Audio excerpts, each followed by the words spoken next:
Boa noite, seja todos bem-vindos.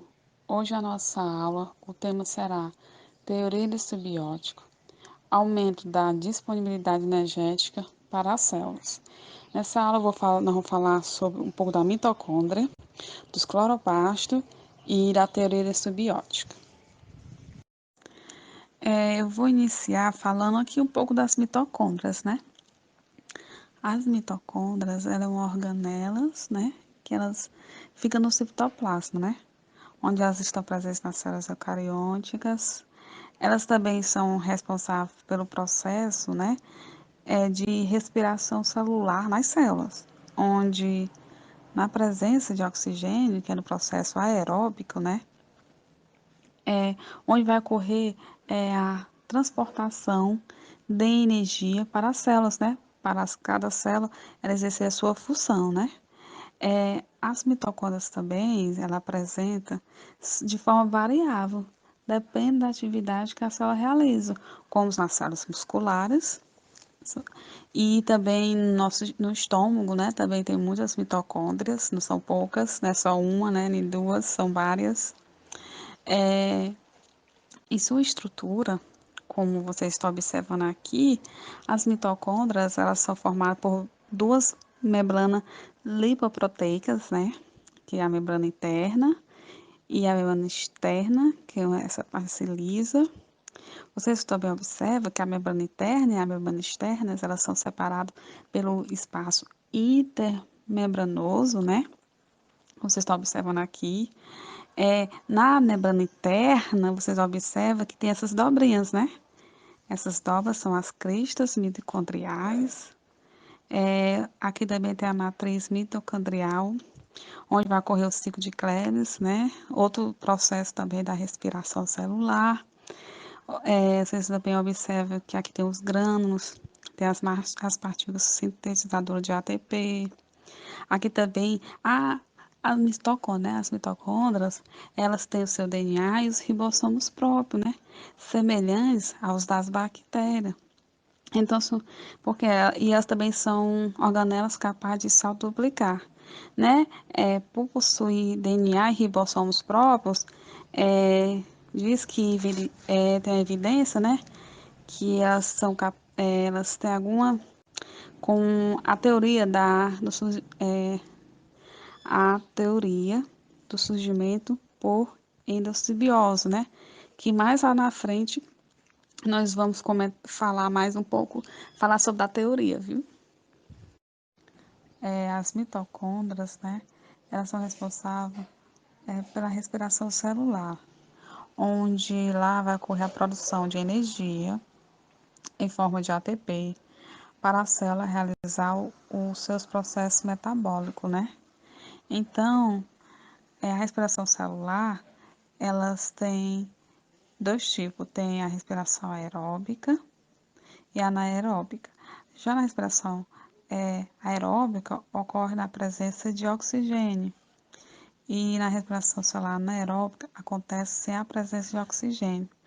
Então, no interior das mitocôndrias ocorre a respiração celular, né?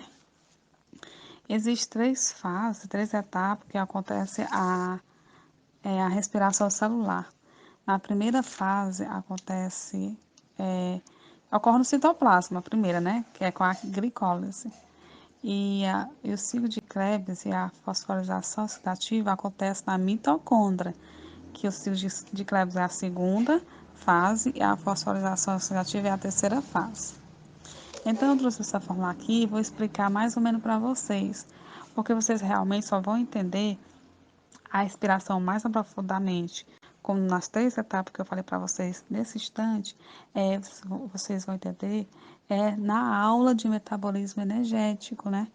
Onde lá vai explicar profundamente o processo de respiração celular, né? Onde lá tem o acontecimento da produção de ATP, onde a molécula de ATP vai perder o grupo o fósforo, onde vai formar onde vai formar ATP. Então, a ADP, né, depois volta realmente, aí lá tem vários processos, né? Aqui eu vou explicar só o básico, né? Vocês vão observar aqui que aqui tem a glicose, onde aqui vai ocorrer a degradação da glicose. que é uma fonte que essa fonte de glicose, ela é absorvida através dos alimentos, né? Aí, junto com o oxigênio, quando respiramos, onde através de uma ação de uma enzima vai ocorrer a liberação do gás carbônico e a água e a produção de ATP, que é a adenosina trifosfato, né? Onde vai ocorrer a liberação de energia, que sai, como eu disse para vocês, só na próxima aula do metabolismo que vocês vão entender, onde com essa energia vamos poder realizar os processos metabólicos nas células. Eu vou falar aqui um pouco para vocês agora dos cloroplastos. Os cloroplastos, eles são os organelos celulares, né? Onde eles fazem parte do grupo dos plastídeos.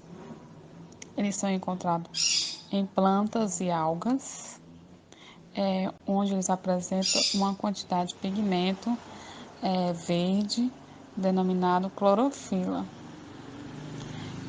Em sua estrutura, como vocês podem observar aqui, eles também possuem duas membranas, a membrana interna e a membrana externa, onde eles são separados por um espaço intermembranoso.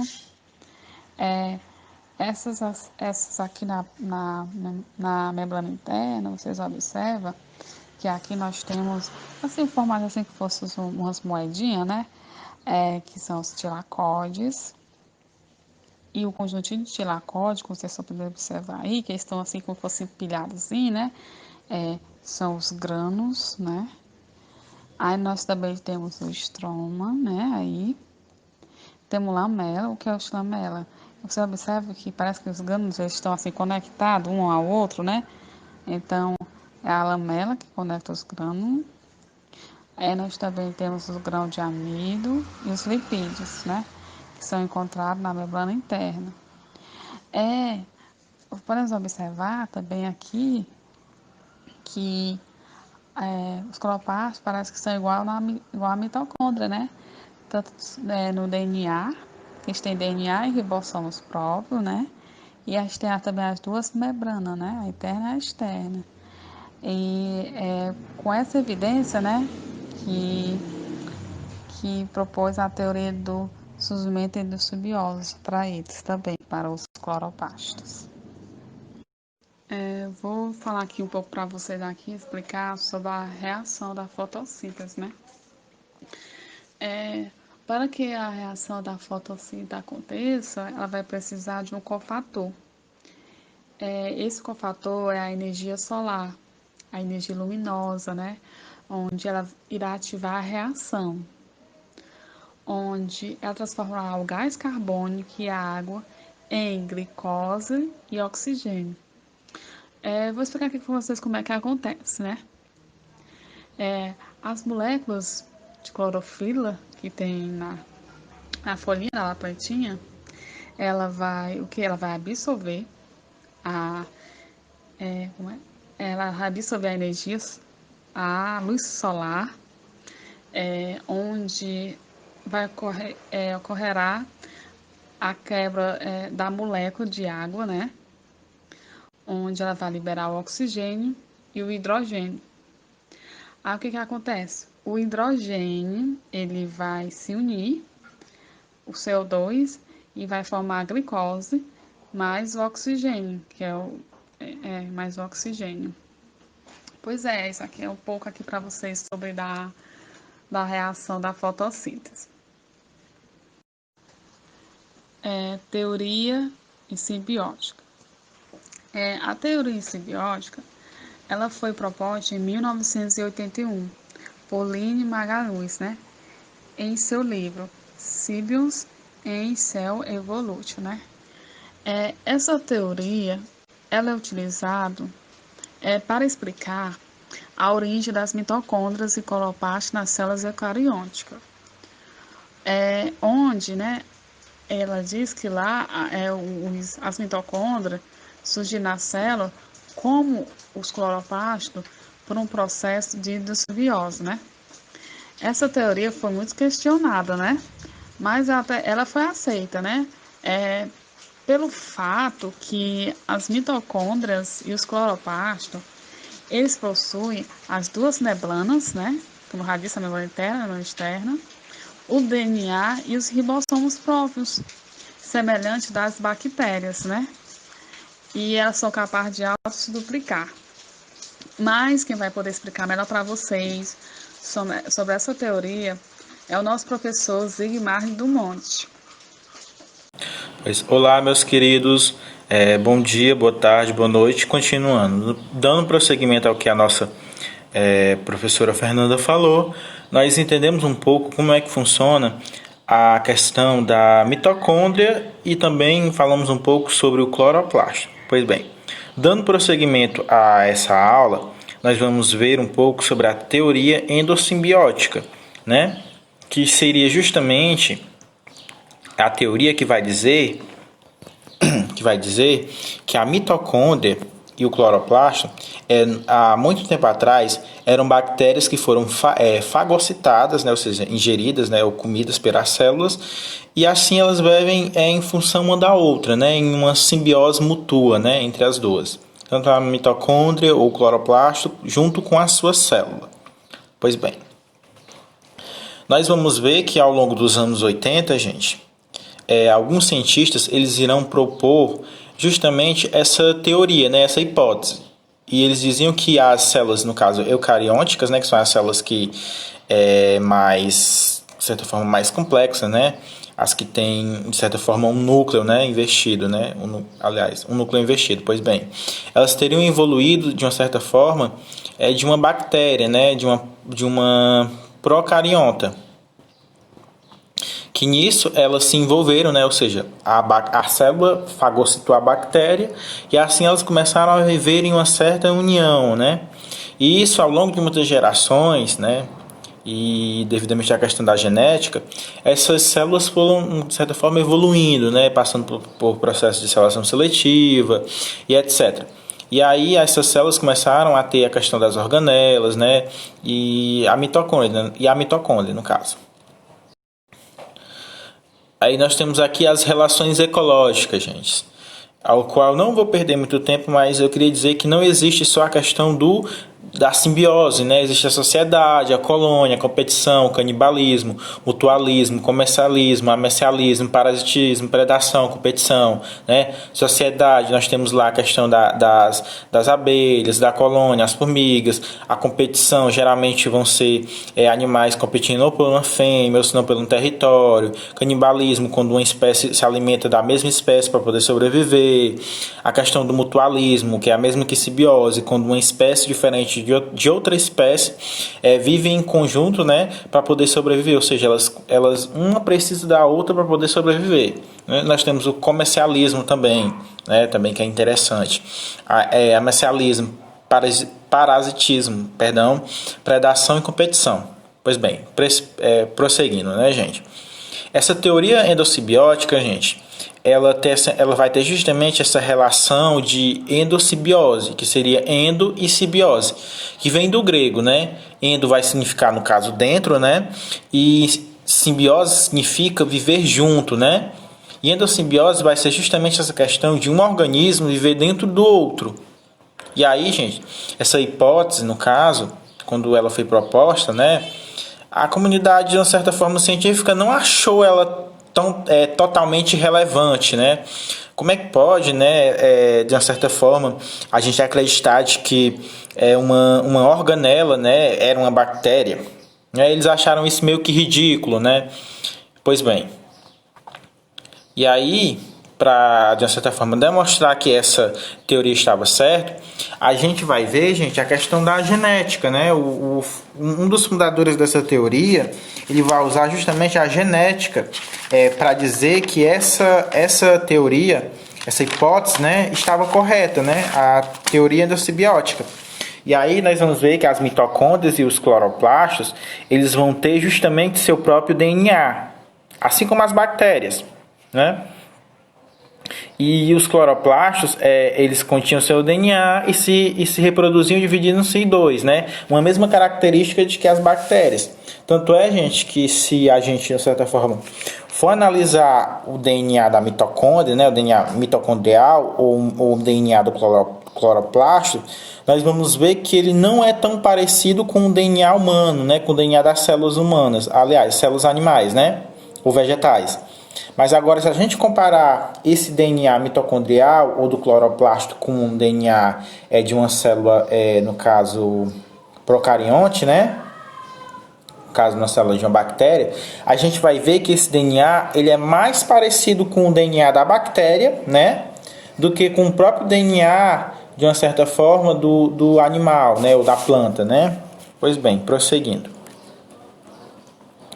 Eu queria destacar também aqui nessa questão que esses processos genéticos também, eles tanto vão se dar pela questão da evolução também, tá certo, gente? Que assim, né, vai ter essa questão da competição, da questão também de que ganha, né, de uma certa forma, quem tinha a melhor característica para sobreviver. Aí, meu povo, de uma certa forma, para dizer que essa teoria, de uma certa forma, estava correta, muitos cientistas, no caso, para defender essa ideia da teoria endossimbiótica, eles acabaram usando a teoria a hipótese de Opary, né, e Haldane, né, ao qual vou falar um pouco, vou dizer um pouco, né. Aí, meu povo, em relação à questão dessa teoria, né, o Alexandre Opary, gente, ele era um russo, né, e geólogo, tanto ele como o Haldane, né, eles eram russos, geólogos, e eles estavam rochas. Só que aí, gente, eles vão tentar explicar justamente a teoria do primeiro ser vivo. E é isso que é interessante, porque a partir daí a gente vai entender também um pouco da teoria endossimbiótica, né? Porque ela tem a ver com essa... Aliás, por que essa... a origem do primeiro ser vivo tem a ver com a teoria endossimbiótica, gente? Pois bem, tem muito a ver. E aí o Alexandre, né? O Alexandre Opary, no caso... gente, ele vai se interessar justamente em estudar essa questão da origem da vida, né? E ele imaginava, de uma certa forma, uma terra primitiva. Ele e o Haldane, né? E a partir dessa terra primitiva que iria surgir o primeiro ser vivo. Aí, no caso, gente, eu vou voltar aqui para o slide para me explicar um pouquinho melhor como seria essa terra primitiva. Pronto, gente, voltando para o slide, nós vamos ver aqui essa imagenzinha, né? E no caso, essa imagem representa a terra primitiva. Entendeu? E aí, gente, o Opary e o seu amigo, o Haldane, de uma certa forma, como eu falei antes, eles estudavam rocha, né? Eles passaram, no caso, a se interessar justamente por assuntos de origem da vida, né? E eles criaram essa hipótese tentando explicar, gente, como é que surgiu o primeiro ser vivo na Terra, né? Aí que é interessante, porque aí a gente vai entender, assim, como a teoria endossimbiótica, de uma certa forma, também seria capaz de explicar como esse ser vivo surgiu, né? Bom, gente, essa imagem aí é a imagem do planeta Terra, né? Há 4,5 bilhões de anos atrás, viu, gente? E a Terra primitiva, ela era, no caso, um local extremamente quente naquela época. Digamos que aí a temperatura média fosse em torno de 50 a 60 graus Celsius, né? E, de uma certa forma, naquela época, existia intensa atividade vulcânica, e que fazia com que, de certa forma, esse oceano aí que a gente está vendo, né, ou oceanos, né, evaporassem, né? E isso, de uma certa forma, devido a essa questão de água evaporar, essa água, no caso, voltava em forma de chuva. E aí nós teríamos várias tempestades, e teríamos uma produção de relâmpagos e raios. Ou seja, daí nós teríamos, de uma certa forma, gente, eletricidade, né, caindo na Terra.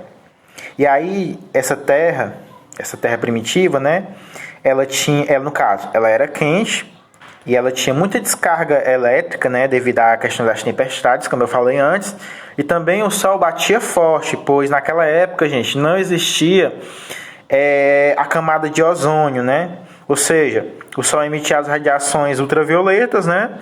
E essas radiações não eram bloqueadas, porque não existia camada de ozônio.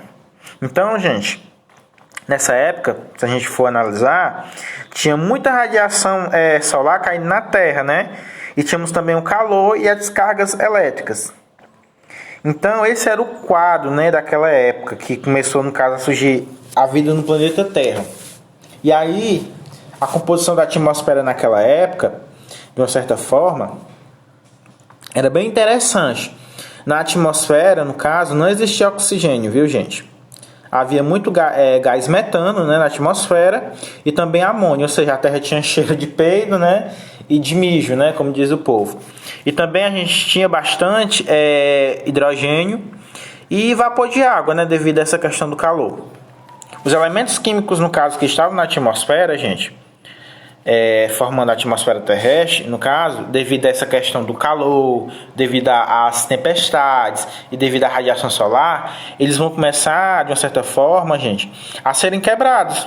Ou seja, eles vão começar a ser quebrados, no caso, em moléculas mais simples, né, em átomos mais simples, ou íons, né?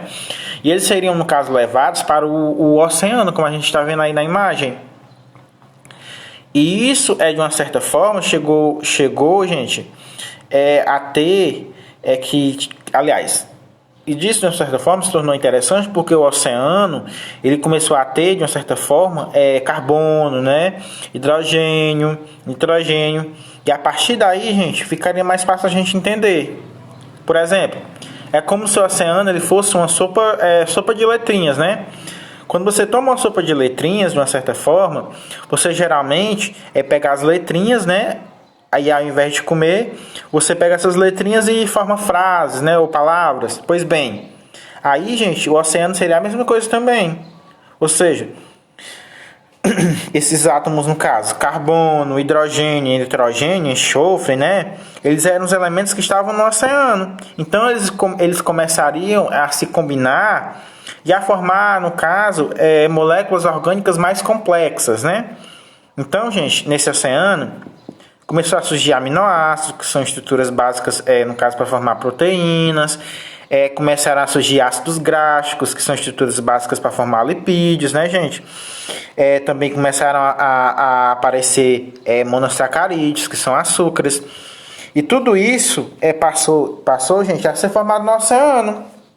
Com o tempo, gente, essas moléculas, no caso, se juntaram e formaram uma estrutura orgânica, de uma certa forma, mais complexa, né? Chamada, no caso, de coacervado. Ouviu, gente? Os coacervados, gente, eles não eram os primeiros seres vivos do planeta Terra, viu? Escutem bem isso é importante. No caso, o coacervado, ele era apenas, de uma certa forma, gente, uma estrutura orgânica construída por aminoácidos, né? Lipídios, por carboidrato, etc. Né? Aí eu pergunto, gente, e quando, de certa forma, essa estrutura começou a ser um ser vivo? Pois bem, gente, a partir do momento que essa estrutura orgânica, no caso coacervado, se juntou com o DNA, viu, gente? Que, no caso, o DNA é um ácido nucleico, né? Que também estava disponível dentro do oceano, né? E a partir do momento que ocorre essa junção, né, do coacervado com o RNA, esse cara que vai ser formado... ele vai ser uma célula primitiva, né? Aliás, um probionte, né? Que no caso, ele passa a ser considerado o primeiro ser vivo do planeta Terra, que seria o coacervado junto com o RNA. E esse processo que eu acabei de falar, né? Desde lá do começo, ele durou cerca de 1 bilhão de anos, né, para acontecer, ou seja, de 4,5 a 3,5 bilhões de anos atrás se teve todo esse tipo de reação química nos oceanos, né? A questão lá da formação do coacervado, do RNA, para que eles se juntassem, né, e formassem esse primeiro ser vivo no planeta Terra. Então, gente, a partir de que momento começou a surgir oxigênio na atmosfera terrestre? Pois bem, os primeiros seres vivos, gente, devido a eles serem anaeróbicos, eles faziam seu metabolismo por fermentação, né?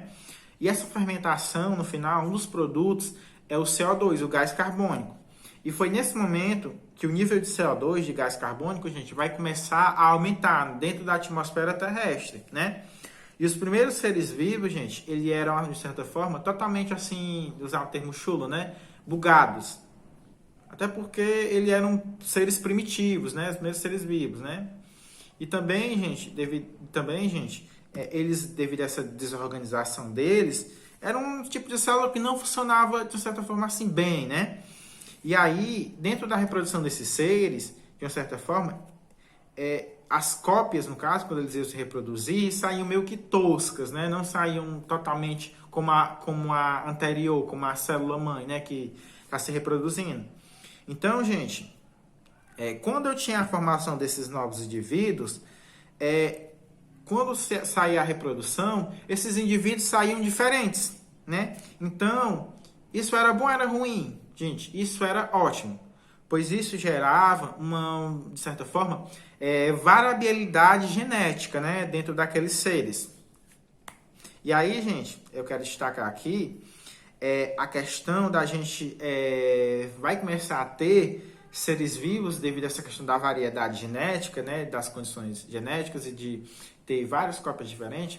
Vai começar a surgir seres que são capazes de pegar esse CO2, né? Ou seja, houve uma evolução, né? Uma adaptação aí, e vai surgir seres que vão ser capazes de pegar esse CO2, se alimentar e produzir gás oxigênio, né? Se alimentar tanto do gás carbônico como da luz, né? Da luz do sol. E assim vão começar a surgir os primeiros seres autótrofos, né? Que vão ser seres, no caso, fotossintetizantes, perdão. E aí, gente, a partir desse momento, vai começar a surgir o gás oxigênio na atmosfera terrestre e também o ozônio, né? Ou seja, a temperatura... Aliás, a gente vai começar a ter uma camada de ozônio na Terra, né? E assim impedindo a questão da radiação, né?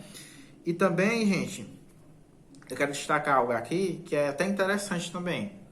Quando surgiu o oxigênio, 99% dos seres, no caso, dos primeiros seres vivos que surgiram, né, os probiontes, já que eles eram anaeróbicos, de certa forma, eles não podiam, no caso, respirar o oxigênio. Quando o oxigênio surgiu, 99% desses seres morreram, viu, gente? Porque eles eram meio que intolerantes ao gás oxigênio, né? Eles eram meio que sensíveis. E aí é que vai acontecer a primeira extinção em massa, né, do planeta Terra.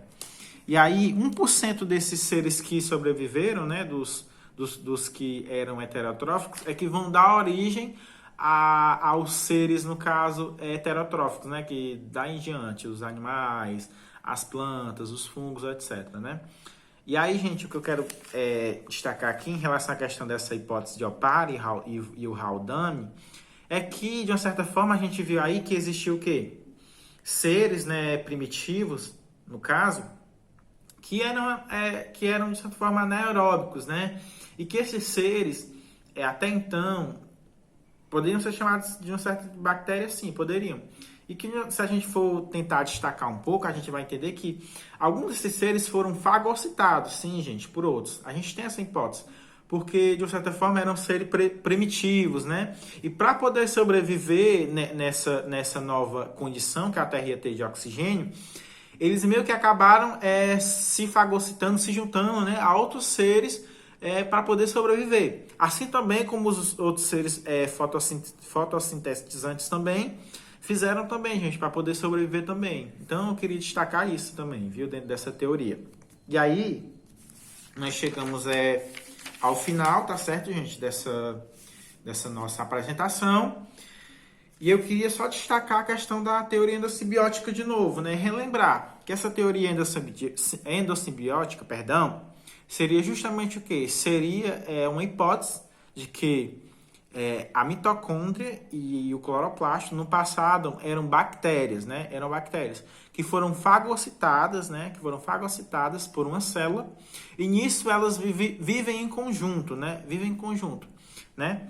E que, gente, de uma certa forma, essa célula que fagocitou essa bactéria teria tido benefícios, né? A questão de poder ganhar energia mais, porque a mitocôndria não consome toda a energia que ela produz, viu? E também, de certa forma, a bactéria também recebeu benefícios, né? A questão da proteção, a questão de poder ganhar proteínas da célula e etc. Pois bem, gente, chegamos ao final dessa apresentação e muito obrigado, tá certo, por assistir essa aula.